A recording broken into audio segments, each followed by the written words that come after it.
কলকাতা টিভিতে আপনাদের সকলকে স্বাগত। আপনাদের সঙ্গে রয়েছে আমি অঙ্কুর। আসছি এই মুহূর্তের গুরুত্বপূর্ণ খবরে। এই মুহূর্তে পাওয়া খবরে জানতে পারা যাচ্ছে ললিত ঝা সংসদে হানার ঘটনায় প্রধান চক্রী ললিত ঝার আরও বঙ্গ কানেকশন পাওয়া গিয়েছে, বঙ্গের যোগ ছিল এবং তাদের যে সংগঠন ছিল সাম্যবাদী সুভাষ সভা, সেই সভার আরও বেশ কয়েকটি জেলায় তারা সংগঠন বাড়ানোর পরিকল্পনা করেছিল, এমনটাই জানতে পারা যাচ্ছে। বিভিন্ন জেলায় তার যোগাযোগ ছিল, তার মধ্যে মেদিনীপুরেও সংগঠন বাড়ানোর উদ্যোগ নেওয়া হয় ললিত ঝায়ের পক্ষ থেকে। ললিত ঝায়ের সঙ্গে এবার মেদিনীপুরের সেই যোগাযোগের খবর পাওয়া যাচ্ছে।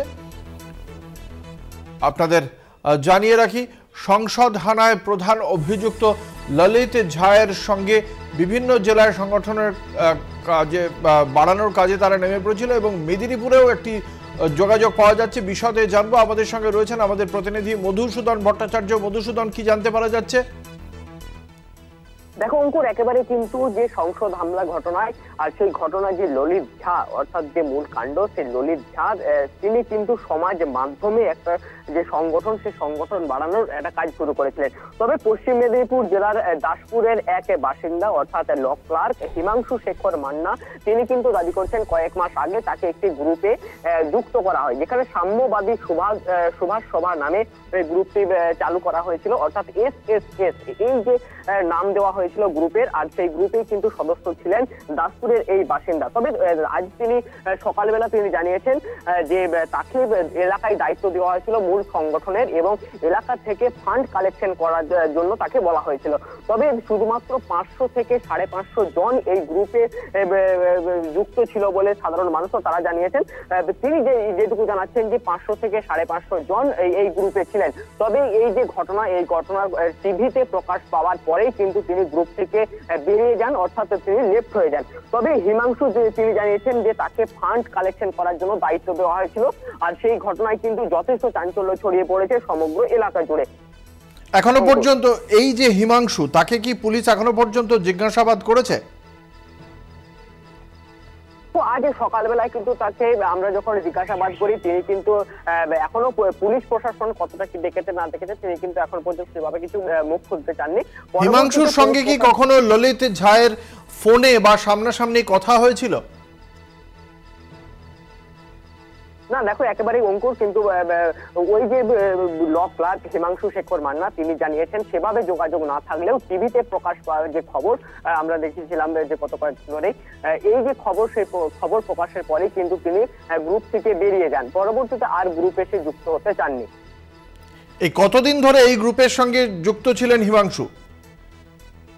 দেখো গত কয়েক মাস ধরে কিন্তু তিনি গ্রুপে যুক্ত ছিলেন, পরবর্তীতে তিনি কিন্তু লেফট হয়ে যান গ্রুপ থেকে। এই যে কমাস তিনি যুক্ত ছিলেন, সেই কমাসের মধ্যে একবারও ললিত ঝায়ের সঙ্গে তার ওই হোয়াটসঅ্যাপ গ্রুপে বা টেলিফোনে বা সামনাসামনি কথা হয়েছে?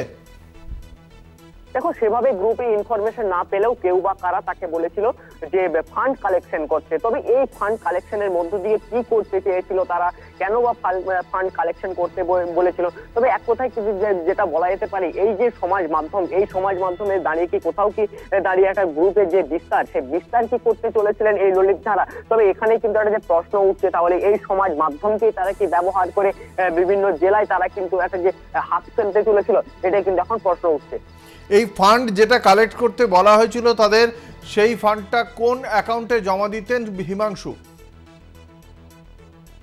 দেখো তিনি কিন্তু এখনো পর্যন্ত সেভাবে কিন্তু ফান্ড কিন্তু কালেকশন করেননি এবং অন্যান্য যে সমস্ত যারা কর্মীরা যারা ছিল, অর্থাৎ ওই যে গ্রুপে 500 থেকে 550 জনের মতো যে সমস্ত সদস্যরা যারা ছিল, তারাও কিন্তু এখনো সেভাবে কিন্তু ফান্ড কালেকশন করেনি বলে আমরা যেটুকু সূত্র মারফত জানতে পেরেছি। তবে এই ফান্ডের টাকা কোথায় জমা পড়তো বা কারাও এর সঙ্গে আরো কি জড়িত ছিল কিনা, সেই বিষয়ে এখনো পর্যন্ত কিন্তু স্পষ্ট নয়। ধন্যবাদ। আমাদের সঙ্গে ছিলেন আমাদের প্রতিনিধি মধুসূদন ভট্টাচার্য।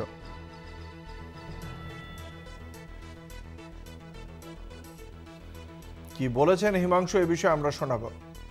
একমাত্র আমি ফেসবুক মাধ্যমে, সোশ্যাল মিডিয়া মাধ্যমে যে স্বেচ্ছাসেবী একটা দল, এই দল পুরো রাজ্য জুড়ে হচ্ছে। তো পশ্চিম মেদিনীপুর জেলার যারা ইচ্ছুক তারা কমেন্ট করে জানাও, তাহলে এই স্বেচ্ছাসেবী দলে যোগদান করবে।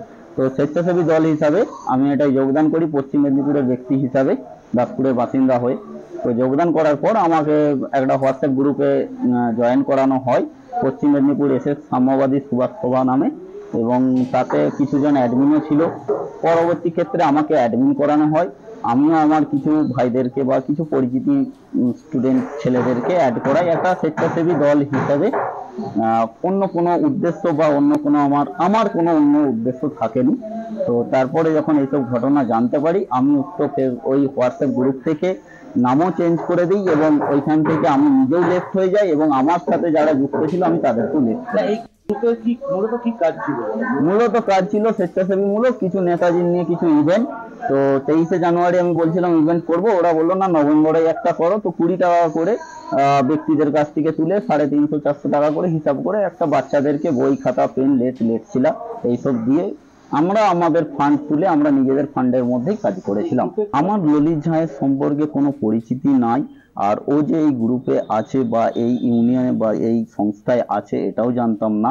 নীল আইচের সাথে এই ফেসবুক মাধ্যমে যোগাযোগ, ওই আমার কাছ থেকে নাম্বার নিয়ে হোয়াটসঅ্যাপ গ্রুপে যোগাযোগ হয়। তো নীল আইচকে যেটা জানতাম যে নীল আইচ হচ্ছে এই সাম্যবাদী সুভাষ সভার সভাপতি বা একটা পদে আছে। আর এনজিওর নামে মানে এটা খুবই বাজে কাজ। এর খুবই আমরাও পূর্ণ তদন্ত চাইছি। না, আমরা কোনো রকম আঁচ পাই না। আমরা তো জেনেছিলাম একটা স্বেচ্ছাসেবী সংস্থা, আস্তে আস্তে হচ্ছে,